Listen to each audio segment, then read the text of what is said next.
आज के व्लॉग की शुरुआत हुई है मेरी एडवांस क्लास बेसिक क्लास सबका मिक्सअप होते हुए। और मेरा आज मूड बहुत ऑफ हो गया था क्योंकि मुझे दूसरे रूम में आके क्लास लेनी पड़ी।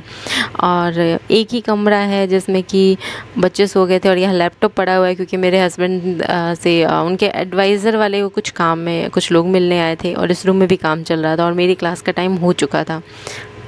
और एक टाइम ऐसा था जब मेरे रूम में मेरे बच्चे सो रहे थे और इस रूम में मेरे हस्बैंड के मीटिंग और काम वगैरह चल रहे थे। और मेरा दिमाग ऐसा उड़ा कि मैं क्लास कहाँ लूँ। और मैं जैसे तैसे कंघी भी नहीं की, बस रेडी हुई थी। और रेडी होते वक्त भी सोच रही थी कहाँ लूँ क्लास कहाँ लूँ। फिर मैंने सोचा कि गली में जाके ले लूँ क्या, तो गली में जाना पॉसिबल नहीं था। फिर तब तक मैंने 3 एग्जैक्ट जब टाइम हुआ ना क्लास का, तो हस्बैंड रूम खाली किए और फिर मैंने वहीं लिया क्लास। बट मेरा मूड ऑफ हो चुका था।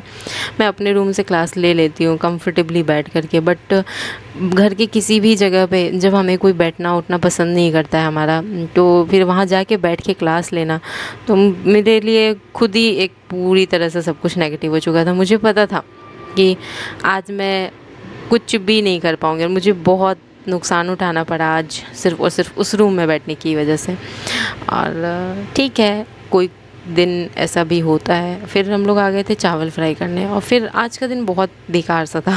रात होते होते मेरे हस्बैंड दिन में सामान लाने गए। आज सुबह टाइम नहीं मिला कि हम लोग कुछ बना के खा पाए। बच्चों के लिए दलिया बनाया, अपने लिए चावल बनाया और प्याज के साथ फ्राई किया।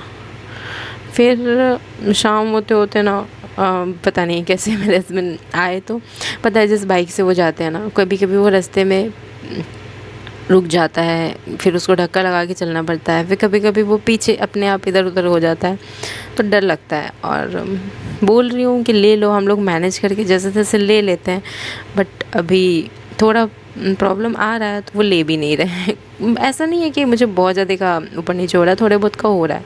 बट हम लोग, मैंने कहा जैसे हमने कार लिया ना मैनेज करके, मेरा भी सारा जो था ना ऑनलाइन का वो भी मैंने लगा दिया था, उनका भी सारा सेविंग था, तो मैंने कहा वैसे ही ले लेते हैं फिर से। और मेरे में है, अकाउंट में है, लेकिन वो बोल रहे हैं ना कि अभी हमें खर्चा भी है और बच्चों के भी खर्चे हैं, राशन का पानी का सब कुछ देखना है और लड्डू का सामान हर 15 दिन पे रहता है। और फिर अभी वही टाइम आ रखा है तो बोले कि खर्चा है अभी तो थोड़ा सा बैलेंस बिगड़ जाएगा। तो आज गए सामान लेने। देखो कैसे पैकिंग कर रही हूँ, मैं ऐसे ही पैकिंग करती हूँ। दोनों आसपास कूदा फांदी मचाए रखते हैं, जैसे तैसे सारा काम हो पाता है। और अभी स्टार्टिंग में तो हर काम थोड़ा सा टफ़ रहता है, बट धीरे धीरे सब कुछ मैनेज हो जाएगा। थोड़े से बच्चे बड़े हो जाएंगे ना तो थोड़ा काम आसान हो जाएगा। और हमारे साथ कोई है भी नहीं ना जो थोड़ा देख ले बच्चों को। तो हस्बैंड नहाने जाने वाले थे तो मैंने कहा चलो जाओ तुम नहाओ, लेट हो जाएगा, इसलिए मैं देख लूँगी, बस थोड़ी सी मेरी व्लॉग ले लो क्योंकि व्लॉग बहुत छोटा रह जाता है। तो क्या हुआ ना कि सामान लेने गए, उतने देर तो मैंने बच्चों को अपने रूम में रखा, संभाल के रखा। क्लास पहले मैंने जल्दी जल्दी ली, फिर उनके लिए मैंने मूंगफली फ्राई किया। बट जब वो आ रहे थे ना तो पता नहीं कैसे इस बार क्या हुआ कि बाइक के पेट्रोल लीक होने लगा। तो फिर घर तक तो आ गया जैसे तैसे। फिर जब वो रूम में बैठे ना तो मुझे बड़ी अजीब सी स्मेल आई। तो मैंने कहा ये बैग और ये सब चीज़ इतना पेट्रोल क्यों महक रहा है। तो फिर वो बताएं कि वो लीक हो रहा है गाड़ी। तो फिर मैंने कहा कि इस मतलब सोचो कि सेफ्टी से आ गए। और मतलब मेरे कहने का मतलब ये है कि एक सेफ़ चीज़ ले लो कि सेफ्टी से उसको चला सको। कहीं भी वो फंसते हो उसको चला के, कहीं भी रुकती है गाड़ी फिर कुछ भी प्रॉब्लम आती है, हमेशा कुछ ना कुछ प्रॉब्लम आ रही है। छोड़ दो, क्योंकि वो गाड़ी ऐसी है ना, उसकी ना तो टाइम पे सर्विसिंग हुई है ना कुछ, ऐसे ही बस पड़ी रही है। और उसको फिर चलाना स्टार्ट किया, काम आया तो हमें क्या सिटी जाना ही पड़ता। अब वैसे भी कोई अगर ऑफिस जाता हो तो उसको डेली तो गाड़ी चला के ऑफिस जानी ही पड़ेगी, है ना। तो गाड़ी की मरम्मत करके रखो, सर्विसिंग करके रखो, टाइम पे सारी चीज़ें रखो तो सही चलती है गाड़ी। लेकिन ऐसे हवा में रखो तो वो फिर हवा में ही उड़ने लगती है, ऐसा ही होता है। तो मैं बोल रही हूँ कि ले लेते हैं नई गाड़ी, अपनी गाड़ी रहेगी तो सही रहेगा। हम लोग अपने हिसाब से देखेंगे कि कैसे क्या केयर करना है, सर्विसिंग कराना है, क्या चीज़ें करानी है। तो अब देखो कैसे कब तक ले पाते हैं। थोड़ी सी हम लोग हर काम ऐसे ही। अभी हमने जस्ट ना कूलर लिया तो हमने कूलर, मैं एसी लगाने का सोच रही थी बट एसी पॉसिबल नहीं था, तो कूलर मैंने उस हिसाब से लिया कि रूम को वो पूरी तरह से ठंडा कर दे और आवाज़ ना करे ज़्यादा। लेकिन इतना नहीं हो पाया और थोड़ा प्रॉब्लम आया। क्लास में मुझे बंद ही करना पड़ता है, ज्वेलरी बनाते वक्त बंद ही रखना पड़ता है। बट ठीक है, हमने जैसे तैसे अपना चलाना स्टार्ट किया। तो अभी की ये प्रॉब्लम आ रही है, बट ठीक है, अभी हम लोग धीरे धीरे करके अपने सारे प्रॉब्लम सॉर्ट आउट कर रहे हैं। अब पता है रांची में भी थे ना, तो हमने स्टार्टिंग में हमने बहुत ज़्यादा स्ट्रगल किया, बहुत स्टार्टिंग क्या बेड वाला स्ट्रगल तो हमने लास्ट तक किया। गई थी ना, तो नीचे हम लोग ना ऐसे ही चादर डाल के सोते, तो शरीर में इतना दर्द होता था। और फिर जब मैं प्रेग्नेंट हुई ना, तो नीचे लेटने पे बहुत दर्द होता था शरीर में। और फिर हमने ना 1500 2000 का ऐसे कुछ करके 2 या 2500 ऐसे ही कुछ, इतना याद नहीं, इसका चौकी लिया था, चौकी पे सोती थी मैं। तो जब मेरी सेकंड प्रेगनेंसी मेरी जब अनमोल हो गया ना, तो फिर हमने उस चौकी को हटा दिया था, क्योंकि वो छोटा सा चौकी था, उस पर एक ही इंसान सो सकता था, और मेरे बच्चे और मेरे पति नीचे सोए और मैं फिर ऊपर कैसे सोती। तो फिर मैंने उसको हटा दिया था। या फिर जब लड्डू होने वाली थी ना, तो उसको फिर मैंने वापस लगाया था, लेकिन तब तक ना वो टूट चुका था। तो ये क्लास के बाद मैं मूंगफली फ्राई कर रही थी हस्बैंड के लिए, क्योंकि वो खा के सीधे निकलेंगे मार्केट के लिए, तो वो टूट चुका था। और फिर भी मैं उस पर ना गद्दा डाल के और फिर सोती थी। फिर जब डर लगता था कि कहीं वो बीच से धंस ना जाए, तो कि ना थोड़ा साइड हट के ऐसे सोती थी।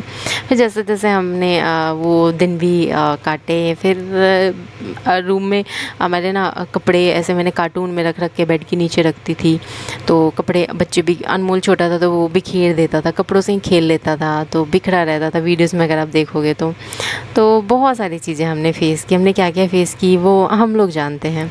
और इस पर लोगों ने सिर्फ टिप्पणियाँ बनाई कि वो देखो कैसे कपड़े बिखरे हैं, और बच्चों के संभालने में कैसे बाल बिखरे हैं। Oh my God. बट 1000 में ऐसे 1-2 लोग थे, और ऐसे 1-2 लोग घर में भी थे, जो घर के भी लोग थे।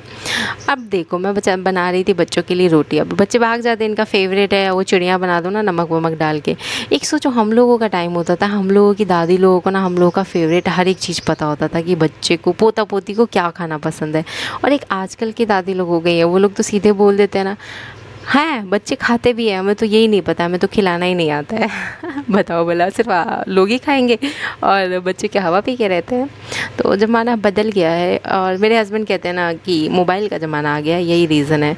सोचो कि पता नहीं हम लोगों के टाइम आते आते तक क्या होगा, बट पता है हम लोगों के टाइम आते आते तक ना सब कुछ फिर वापस पहले जैसा ही रहेगा। क्योंकि हम आए ना इस फेज़ में, जो हम लोग स्ट्रगल कर रहे हैं ना अपने बच्चों को पालने पोसने में, हर एक चीज़ करना पड़ता है, मालिश करो, खिलाओ, नहलाओ धुलाओ, हर एक चीज़ हम लोग कर रहे हैं। तो हम लोग जब उस फेज़ में फिर आएंगे ना, तो हम लोग उस फेज़ में भी हमें हर चीज़ करनी आएगी। क्योंकि मैं ये देख रही हूँ ना कि अभी जो लोग बूढ़े हैं और दादा दादी बने हैं, उन लोगों को आ ही नहीं रहा एक्चुअल में, ना खिलाना ना नहलाना, और सीधे बोल देते कि नहीं आता है खिलाना नहलाना, तेल भी नहीं लगाना आ रहा है। तो उन्होंने अपने टाइम पे नहीं लगाया, तभी तो नहीं आ रहा है अब। लेकिन अभी की जो फेज़ चल रहा है ना, इस फेज़ में मोस्टली सिर्फ वो वुमेंस नहीं कर पा रही होंगी जिनके कि ऑफिस जाना पड़ता होगा, बाकी सभी वुमेंस ना खुद से ही कर रही हैं। क्योंकि जो एक घर की प्रॉब्लम है, वो इस जनरेशन में हर घर की प्रॉब्लम होगी।